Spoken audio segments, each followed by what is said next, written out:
Senhor presidente, senhores deputados, público que nos assiste pela TV Assembleia, convidado das galerias, eu gostaria, senhor presidente, mais uma vez ocupar a tribuna desta casa para fazer aqui o contraponto. Exatamente porque esta casa nos permite e porque a democracia nos permite fazer o contraponto.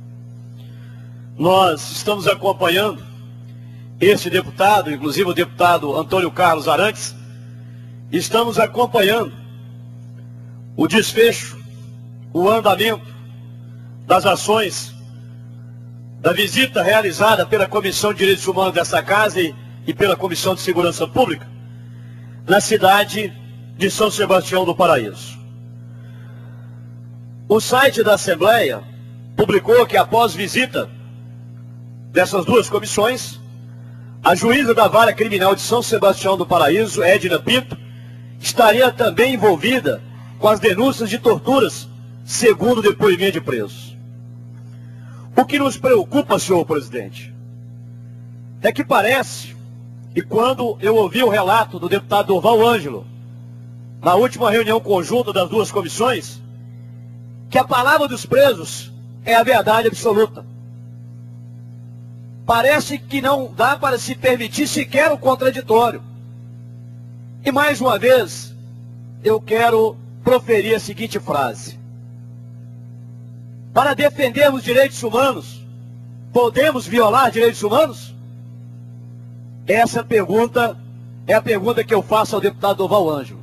E que já fiz por algumas vezes, porque presenciei o deputado chamar policiais de bandidos e de torturadores em sua comissão, quando sendo ouvidos, como se a Comissão de Direitos Humanos pudesse exercer o papel do devido processo legal e julgar naquele ato os policiais e agentes que ali se encontravam. Então a minha preocupação e a preocupação do deputado Antônio Carlos Arantes, porque após a visita das duas comissões, o site da Assembleia publica essa nota. E nós fomos procurados, tanto eu como deputado, por vários agentes penitenciários, o ex-diretor Oswaldo Raz Júnior, e também pela juíza, que mandou ao meu gabinete o seu marido, porque após as denúncias veiculadas, do ponto de vista psicológico, não aguentou a pressão. E mais uma vez, pediu licença médica, porque já vinha pedindo licença médica. As acusações são sérias, e eu quero deixar claro para todos que nos ouvem, que uma vez comprovadas as denúncias, devem ser punidos na forma da lei. E com o rigor da lei, mesmo porque não existe coisa mais esdrúxula do que a Lei 9455/97, que é a lei que trata dos crimes de tortura em 4 artigos. E quando eu falo, deputado Antônio Carlos Arantes, que a lei, do ponto de vista jurídico, é algo esdrúxulo, porque no direito penal, nós já fizemos essa observação aqui nessa tribuna, não se constrói tipo penal aberto. Todo tipo penal deve ser fechado ao máximo possível, exatamente para que as pessoas não saiam aí fazendo investigação e fazendo um alcance maior do que aquele que é devido ou que está previsto em lei. Então a nossa preocupação, porque essa lei por si só já traz uma falha gigantesca quanto ao tipo penal, que é um tipo penal aberto. Porque submeter alguém sob a sua guarda ou autoridade a tratamento físico e mental, ou melhor, a intenso sofrimento físico e mental, configura-se crime de tortura. E eu já fiz essa observação. Talvez aquela pessoa mais conservadora na sua casa, que submeteu seu filho a um castigo mais intenso, o próprio pai pode ser submetido ou pode ser denunciado no crime de tortura. Daí a nossa preocupação, porque a formatação da lei por si só já foi algo absurdamente esdrúxulo.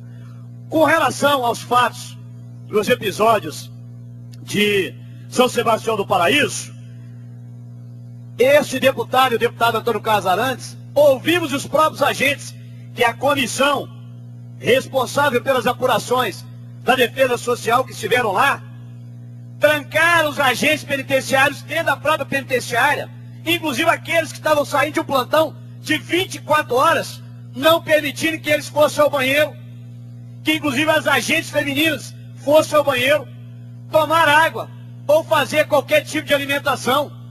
Eu lhe pergunto, será, deputado Antônio Carlos, que nós, para apurarmos violação de direitos humanos, podemos violar direitos humanos? Não podemos. Porque nós temos direitos humanos a ser respeitados.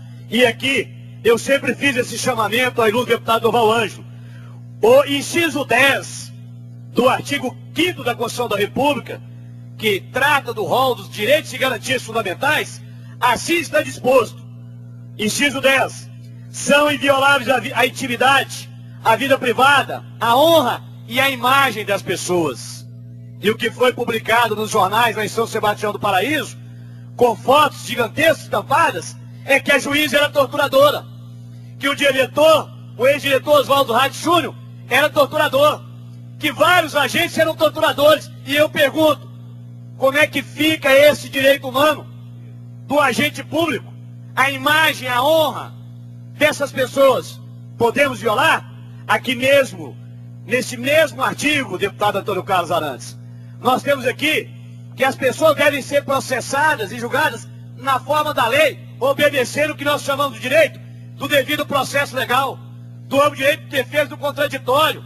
E eu pergunto, trancafiar o agente penitenciário, que está saindo de um plantão de 24 horas, não permitirem que as agentes fossem ao banheiro, tomar água, fazer um lanche, isso é respeitar direitos humanos? Como a comissão da Corregedoria de Defesa Social fez, como nós ouvimos o relato no nosso gabinete. E o pior, gritando, batendo na mesa, ameaçando romper o contrato, porque é um contrato frágil. Será que nós podemos aceitar isso da Secretaria de Defesa Social? Ou será que a verdade é absoluta dos presos? Quem são os presos? Os presos, perfeitamente, os presos, Antônio Carlos, foram os que ameaçaram dois delegados de polícia, um inspetor e 2 agentes. Os presos são os presos que ameaçaram a juíza. Os presos são presos, muitos deles, ligados à facção criminosa, primeiro comando da capital, o PCC, que é São Sebastião do Paraíso, está na divisa do estado de São Paulo. Então nós temos que ter equilíbrio, nós temos que ter sensatez, porque Vossa Excelência sabia como é que estava o município de São Sebastião há tempos atrás. Concedo a parte a Vossa Excelência.